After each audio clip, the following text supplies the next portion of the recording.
जय गुरुदेव। और मैं आज आप लोगों को जो जानकारी दे रहा हूँ वो मेरे अनुभव की जानकारी है और महत्वपूर्ण जानकारी है।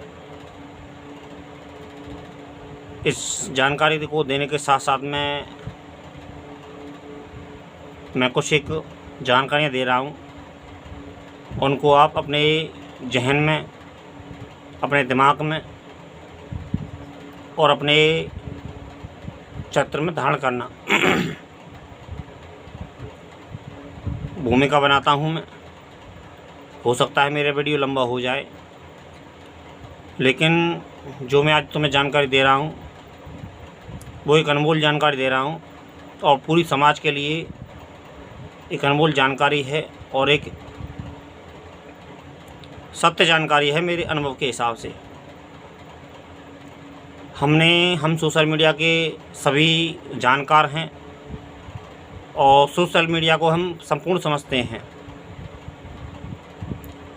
लेकिन वास्तविकता में सोशल मीडिया संपूर्ण नहीं है और परमात्मा को पाकर भी यदि कोई अहंकार कर जाए तो वो भी संपूर्ण नहीं होता है जगत में।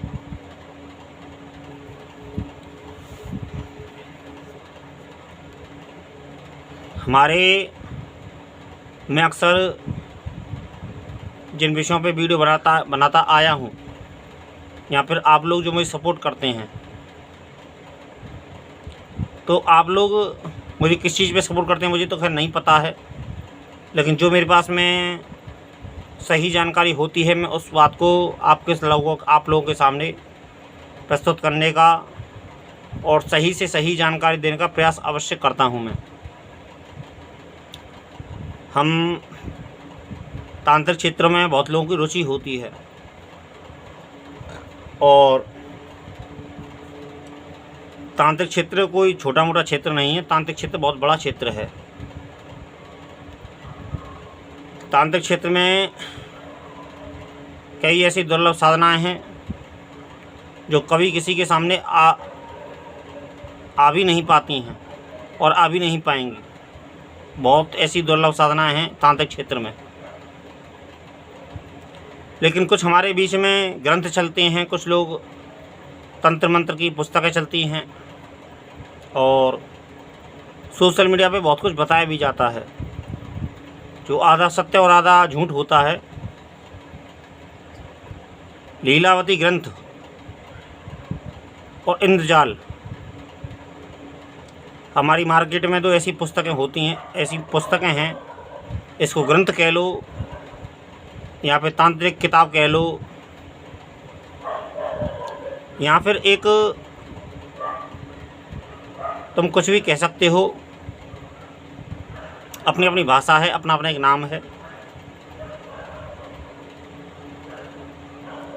लीलावती ग्रंथ के विषय में जितना बताया जाता है और मैं जितना जानता हूँ और जो जानता हूँ मैं वो बताने का प्रयास नहीं कर रहा हूँ। यहाँ पे मैं तुम लोगों को केवल एक मार्गदर्शन कर रहा हूँ, तुम लोगों को एक संकेत दे रहा हूँ कि कुछ हमारे बीच में ऐसी वस्तुएं होती हैं, कुछ हमारे बीच में ऐसी वस्तु होने के साथ साथ में कुछ पदार्थ होते हैं और पदार्थ होने के साथ साथ में कुछ निषेध होता है हमारे जीवन में। वेद एक बात कहता है, वेद बड़ी एक अच्छी बात कहता है कि क्या निषेध और क्या विधि है और क्या इसका मूल है। लेकिन वेद का जो भाष्य है वो उपनिषद है, लेकिन लीलावती ग्रंथ की मैं चर्चा कर रहा हूँ। यहाँ पे वेद का भाष्य नहीं कर रहा हूँ और ना ही मैं वेद को ज़्यादा जानता हूँ, मैंने सुना है संतों के मुँह से। और लीलावती ग्रंथ और इंद्रजाल हमारे मार्केट में तो पुस्तकें चलती हैं। इंद्रजाल तो हमें आसानी से सुलभ हो जाता है। इंद्रजाल की अनेक पुस्तकें हैं और वृद्ध इंद्रजाल भी आता है, छोटा इंद्रजाल भी आता है और उससे छोटा इंद्रजाल भी आता है। इंद्रजाल कई भागों में खंड खंड में बटा हुआ है, लेकिन वास्तविकता में जो हमारे बीच में है ना तो वो असली इंद्रजाल है हमारे बीच में, और लीलावती ग्रंथ में की तो बात ही कुछ और है। क्योंकि जितना मैं जानता हूँ यह सारी तांत्रिक क्रियाएं हैं। हमारे तंत्र में कई खंड हैं। तंत्र में खंड होने के साथ साथ में उनको एक विभाग में बांटा गया है। जैसे कि एक मिलिट्री होती है, एक पुलिस होती है, एक अधिकारी होता है डीएसपी, एक केंद्र सरकार होती है, और केंद्र सरकार में कई विभाग होते हैं। जैसे राज्य सरकार होती है, और गृह मंत्री होता है, रक्षा मंत्री होता है, और विदेश मंत्री होता है, प्रधानमंत्री होता है, और चीफ मिनिस्टर होता है। तो ये विभाग होते हैं, एक ही शाखा के कई विभाग होते हैं। वेद के भी कई विभाग हैं, वेद के भी कई खंड हैं, और वेद के भी कई उनमें बांटा गया है। लेकिन मैं जो बात कहना चाहता हूँ उस बात को समझने का प्रयास करें और उस बात को समझने की चेष्टा करें। मैं आज आप लोगों को बहुत महत्वपूर्ण जानकारी दे रहा हूँ, और आप लोगों को अच्छा लगे या ना लगे मेरा वीडियो, ये मेरा मकसद नहीं है। क्योंकि मैं आप लोगों के वीडियो नहीं बनाता हूँ। मैं केवल एक समाज में जो सही जानकारी है, और सही जानकारी होने के साथ साथ में जो सही नॉलेज है समाज को प्राप्त हो सके, जिसका अधिकार है, जिसका भाग्य है, वो मेरे वीडियो तक अपने आप पहुंच जाएगा। ना तो मुझे लाइक की ज़रूरत है, ना सब्सक्राइब की ज़रूरत है, और ना कमेंट की ज़रूरत है। आप समझें या ना समझें, आप चाहें या ना चाहें, मुझे इस बात से कोई फ़र्क नहीं पड़ता है। क्योंकि ना मैं आपके लिए वीडियो बना रहा हूँ, ना मैं अपने लिए वीडियो बना रहा हूँ। मैं केवल एक जो मुझे जानकारी है मैं उसके लिए केवल वीडियो बना रहा हूँ। और आपके हित में कितना है मैं तुमको वो बात बता रहा हूँ, और क्या सही जानकारी है मैं तुमको लोगों को वो बता रहा हूँ। लीलावती ग्रंथ और इंद्रजाल वास्तविकता में मार्केट में असली मौजूद नहीं है, पहली बात। दूसरी बात कि इंद्रजाल और लीलावती ग्रंथ ये कोई साधारण ग्रंथ नहीं है, ये असाधारण ग्रंथ हैं। असाधारण इसलिए कि ये हम जिस भी क्रिया को करेंगे इसमें से वो हमको सिद्ध नहीं होगी। मैं आपको प्रैक्टिकल की बात बता रहा हूँ। मैं आप लोगों को प्रैक्टिकल की बात बता रहा हूँ कि लीलावती ग्रंथ को मैंने केवल एक सोशल मीडिया पर जानकारी प्राप्त की है, और एक मुझे छोटी मोटी जानकारी है, और जो बड़ी जानकारी है मैं उस बात को कहना ही उचित नहीं समझता हूँ। मैं कहना ही उस बात को उचित नहीं समझता हूँ। क्यों? क्योंकि वो जनकल्याण के हित में नहीं है। हमारे बीच में बहुत सी ऐसी चीज़ें हैं जिनको छूना वर्जित है, लेकिन कुछ लोगों को यदि यह जानकारी हो जाए कि ये चीज़ निषेध है, अर्थात इस चीज़ को छूना नहीं है, तो व्यक्ति के मन में जिज्ञासा बढ़ जाती है। इसलिए मैं ज़्यादा जानकारी करता नहीं हूँ। लेकिन मैं केवल एक संकेत मात्र दे रहा हूँ और जानकारी मात्र दे रहा हूँ कि इंद्रजाल और लीलावती ग्रंथ, इन चीज़ों को भी छेड़ना मत, क्योंकि ये ग्रंथ नहीं है, ये एक बला है। यूँ तो इंद्रजाल तो जो है वो शिवजी ने कहा है वास्तविकता में, लेकिन शिवजी के आते आते जब वो व्यक्ति के हाथ में पड़ा तो उसने अपने हित के लिए उस चीज़ को नकार दिया, और जो चीज़ नहीं थी वो चीज़ तो पेश कर दी, और जो चीज़ सही थी उस चीज़ को पेश ही नहीं किया हमारे बीच में। वास्तविकता में लीलावती ग्रंथ और इंद्रजाल की तो खैर मैं कह सकता हूँ, क्योंकि मैंने उसको स्वयं अनुभव किया है। लीलावती ग्रंथ को केवल मैंने समझा है, समझने का प्रयास किया है और जानने का प्रयास किया है। उस विषय में मैंने कभी रिसर्च नहीं किया है, लेकिन जितना भी उसमें प्रयोग है वो सारा प्रयोग गलत है। ये प्रकृति के एक सात्विक आदमी के अनुकूल नहीं है, ना ही सात्विक आदमी के अनुकूल है और ना ही हमें उसको छेड़ने आवश्यकता है। हमारे तंत्र क्षेत्र में ऐसी एक से एक दुर्लभ साधनाएं हैं। यदि हम सच्चे मनोयोग से उन साधनाओं को कर लें तो हमें बहुत कुछ प्राप्त हो सकता है, जो हमारे जीवन की अभिलाषाएं हैं, जो हमारे जीवन की कामनाएं हैं। लेकिन बलि स्वीकार्य नहीं है। बलि के दो प्रकार होते हैं, व्यक्ति इस चीज़ को नहीं समझ पाता है। एक बलि देना होता है और एक बलि अर्पण करना होता है। अर्पण करने का अर्थात यह होता है कि देवता के हाथ में जिंदी चीज़ दी जाती है, जो मुर्गा है, बकरा है और भी कोई जीव जंतु है, तो वो जिंदा दिया हाथ में दिया जाता है और उन्हीं से कहा जाता है कि आप स्वयं ग्रहण करें। और आप इसको स्वयं ग्रहण करने के साथ साथ में आप इस चीज़ को हम जीव हत्या नहीं करेंगे। तो ये सात्विक विधान है। और तामसिक विधान ये है कि हम अपनी कामना पूर्ति के लिए, अपनी इच्छा पूर्ति के लिए, अपने स्वार्थ के लिए उनको बलि दें, चढ़ाकर उसको काट कर मार कर उसको बलि दें, तो ये उचित नहीं है। इंद्रजाल में और लीलावती ग्रंथ में यही चीज़ें आती हैं। लीलावती ग्रंथ और इंद्रजाल में कोई खास अंतर तो है, लेकिन कोई ज़्यादा बड़ा अंतर नहीं है। बलि दोनों में है, लेकिन सिद्धि किसी की भी नहीं है। लीलावती ग्रंथ का मुझे अंदाज़ा नहीं है पूर्ण तरीके से, इसलिए मैं बोल नहीं सकता हूँ लीलावती ग्रंथ पे। लेकिन इंद्रजाल का मुझे तजुर्बा है, इंद्रजाल का मुझे अनुभव है, क्योंकि उसमें ऐसी कई चीज़ें बताई गई हैं जो सिद्ध नहीं हैं और कुछ चीज़ें ऐसी भी हैं जो वाकई सिद्ध हैं।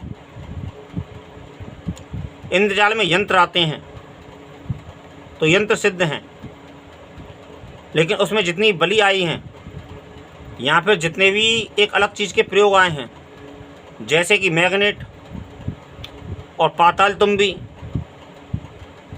और उल्लू की आँखें निकालना, दिल निकालना, कौवे के दिल निकालना और ऐसी ही चीज़ें आई हैं इंद्रजाल में। लीलावती ग्रंथ को मैं ज़्यादा कहना नहीं चाहता हूँ और ज़्यादा समझाना भी नहीं चाहता हूँ, क्योंकि लीलावती ग्रंथ एक गुप्त ग्रंथ है और उससे दूरी ही बनाए रखे तो इंसान ज़्यादा बेहतर है, क्योंकि वो किसी साधारण इंसान के ज़रिए लिखा हुआ तो एक इंसान के ज़रिए है, लेकिन उसकी वाणी जो है वो एक दुर्लभ वाणी है, तो उससे दूरी बनाए रखें तो ज़्यादा उत्तम है। ये साधारण इंसानों के मतलब की चीज़ नहीं है।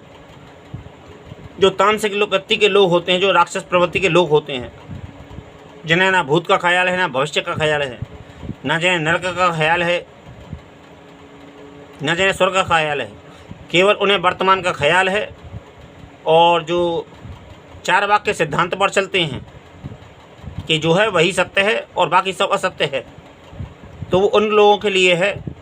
लेकिन उसमें भी कुछ वर्जनाएं हैं, उसमें भी कुछ बाधाएं हैं। पहली बात, जब हम ग्रंथों को पढ़ते हैं तो हमारी बुद्धि नष्ट होती है। ये मेरे स्वयं का अनुभव है। जब मैं तंत्र में आया था तो सर्वप्रथम इंद्रजाल को ही देखकर आया था मैं। इसने मेरी बुद्धि इस तरीके से नष्ट कर दी थी इंद्रजाल ने, और इस तरीके से नष्ट कर दी थी कि इसको मैं आप लोगों को सामने व्याख्या कभी जीवन में करूँगा, क्योंकि मुझे बहुत कुछ कहना है आप लोगों से। अभी मेरी जीवन जीने की बहुत तमन्ना है और मेरे गुरुदेव मेरे साथ हैं, मेरे महाकाल मुझ पर कृपा है। और वास्तविकता तो ये है कि मेरे सदगुरु की यह मुझ पर कृपा है, जो मैं आज आप लोगों के सामने इतना सहज तरीके से बोल पाता हूँ, इतने सरल तरीके से बोल पाता हूँ और इतना सत्य बोल पाता हूँ। वरना लोग धंधे के चक्कर में हैं। लोग धंधा कैसे हो, कोई बुरी बात नहीं, धंधा कोई बुरी बात नहीं है, मैं भी इस बात को मानता हूँ, क्योंकि हम भी तो धंधा ही कर रहे हैं। कोई किसी तरीके से कर रहा है, कोई किसी तरीके से कर रहा है, कोई सत्य के आधार पर कर रहा है, कोई असत्य के आधार पर कर रहा है। धंधा कोई बुरी चीज़ नहीं है, क्योंकि लक्ष्मी, पैसा, धन सभी की ज़रूरत है, और कौन कैसे कैसे जीवन जी रहा है ये वही जानता है जो उस जीवन को जी रहे हैं। लेकिन मेरे कहने का प्रयास केवल इतना है कि इंद्रजाल और लीलावती ग्रंथ हमारे मार्केट में डुप्लीकेट उपलब्ध हैं, और डुप्लीकेट ही उपलब्ध नहीं है, वास्तविकता ये है कि ये ग्रंथ सत्य नहीं है, और सत्य होते हुए भी असत्य हैं। ये असत्य इसलिए हैं कि तामसिक ग्रंथ हैं। ये सारे, ये दोनों जो ग्रंथ हैं ये तामसिक ग्रंथ हैं, और हमारे तंत्र में खंड होने के साथ साथ में कई नाम लिए जाते हैं, जैसे अपरा विद्या, ब्रह्म विद्या, तंत्र विद्या, सात्विक विद्या और भूत विद्या। तो ये नाम आते हैं तंत्र क्षेत्र में। जिस लेखक ने ये लिखे हैं, और जहाँ तक मैं जानता हूँ कि इंद्रजाल जो लिखा है वो एक पाखंडी ने लिखा है। वर्तमान में जो हमारे समाज में जो मौजूद है,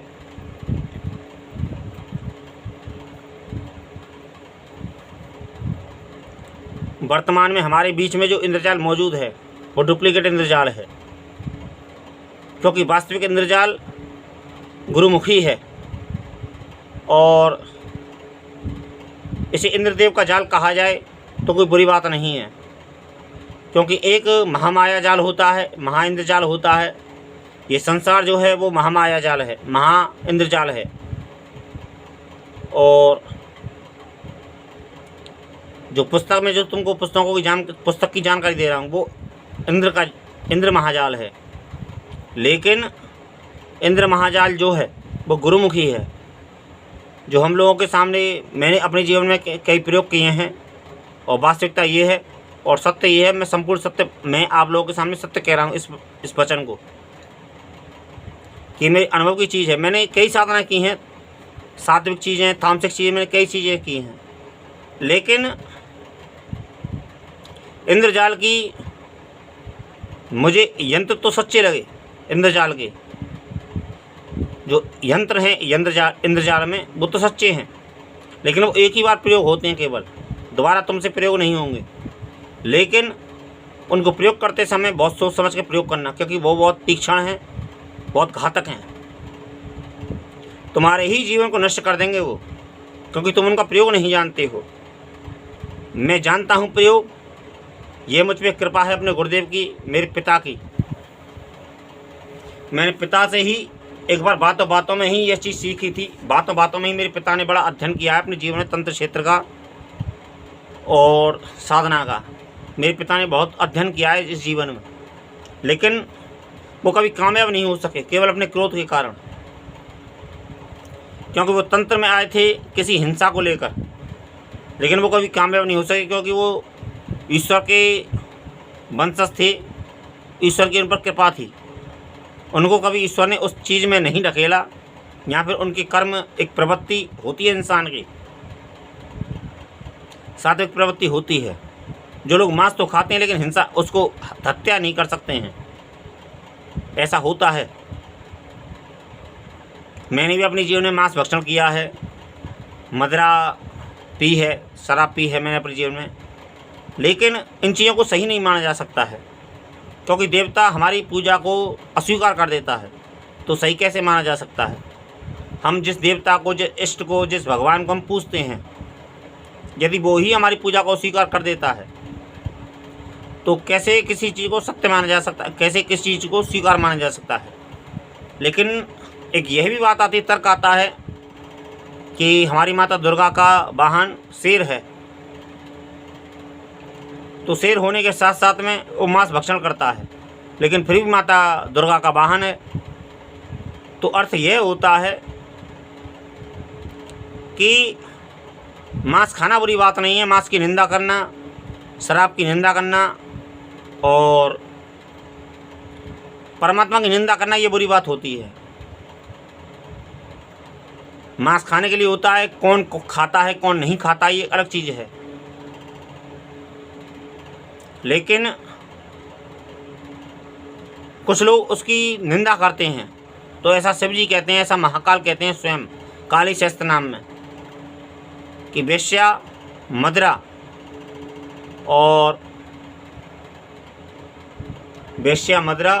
और मांसाहार की निंदा नहीं करनी चाहिए। मैं ना तो आप लोगों के सामने मांसाहार की सपोर्ट कर रहा हूँ, ना मैं शराब की सपोर्ट कर रहा हूँ, और ना वेश्या की सपोर्ट कर रहा हूँ। मैं केवल इस जगत में बहुत तथ्य हैं, इस जगत में बहुत जानकारियाँ हैं, इस जगत में बहुत क्रियाकलाप हैं। हम लोगों को पुस्तकें पढ़ने का शौक़ होता है, रहस्य को जानने का शौक़ होता है, कोई बुरी बात नहीं है। लेकिन लीलावती ग्रंथ और इंद्रजाल, इन पुस्तकों से दूरी बनाइए। हमारे दुनिया में, हमारे भारतवर्ष में इतनी पुस्तकें हैं कि पूरे वर्ल्ड में, वो जब नालंदा विश्वविद्यालय जलाया गया था तो ऐसा कहते हैं कि 6 महीने तक आग जलती रही थी। तो उसमें कितने ग्रंथ रहे होंगे, कितनी जानकारियाँ रही होंगी, इस बात का अंदाज़ा लगाना बड़ा मुश्किल है। तो मैं आज आप लोगों के सामने छोटी सी एक जानकारी पेश कर रहा हूँ, और इसको, इन चीज़ों को कम से कम छेड़ें और कम से कम इन चीज़ों से दूरी बनाएं। क्योंकि एक बात तो मैं सत्य में समझता हूँ, देखो मैंने अपने जीवन में कई साधनाएं की हैं, कई साधना करने के साथ साथ में मैंने हर साधना में अनुभव पाया है। लेकिन इंद्रजाल के मैंने कई प्रयोग किए थे, खास करके 2-4, ज़्यादा नहीं। यंत्र तो सच्चे हैं उनके, इंद्रजाल के यंत्र सच्चे हैं, लेकिन वो केवल एक बार प्रयोग होते हैं, दोबारा काम नहीं आएंगे वो। और साधारण आदमी भी उनको आजमा सकता है, लेकिन सोच समझ के आजमाए। कोई भी यंत्र आजमाए तो सोच समझ के आजमाए, भूल कर भी इस गलती को ना करे कि ये मेरे काम में आएगा। कभी कोई चीज़ हमारे काम में नहीं आ सकती है इस जगत में। इस जगत का कुछ रूल है, इस जगत का कुछ नियम है। इंद्रजाल की जितनी विद्या है वो गुरुमुखी है और वो कीलित है।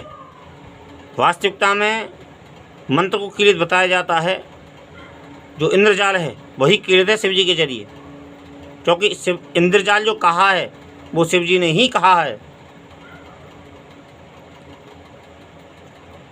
लेकिन हम लोग इतने स्वार्थी हैं, हम लोग इतने लोभी हैं कि हमें थोड़ा सा लाभ दिखे सामने वाले पे, सामने वाले की हमारी झोली में कुछ दिखे तो हम उसे बस में करना चाहते हैं, हम उसे जाने क्या क्या करना चाहते हैं। यही अपराध है, हम जबरदस्ती करना चाहते हैं। तंत्र किसी को सुख देने के लिए है, किसी की समस्या को समाधान करने के लिए बना है। तंत्र अपनी कामना पूर्ति भी कोई बुरी चीज़ नहीं, लेकिन दूसरे का अहित करने के लिए तंत्र नहीं बना है। शिव जी के जरिए ऐसा आदेश नहीं है, महादेव के, क्योंकि जो तंत्र के जो जनक हैं, तंत्र के जो रचयिता हैं वो महाकाल हैं। लेकिन ना व्यक्ति जानना चाहता है, ना व्यक्ति समझना चाहता है। तो इससे ज़्यादा मैं कुछ कहना भी नहीं चाहता हूँ। आज के लिए इतना ही। जय गुरुदेव, जय महाकाल।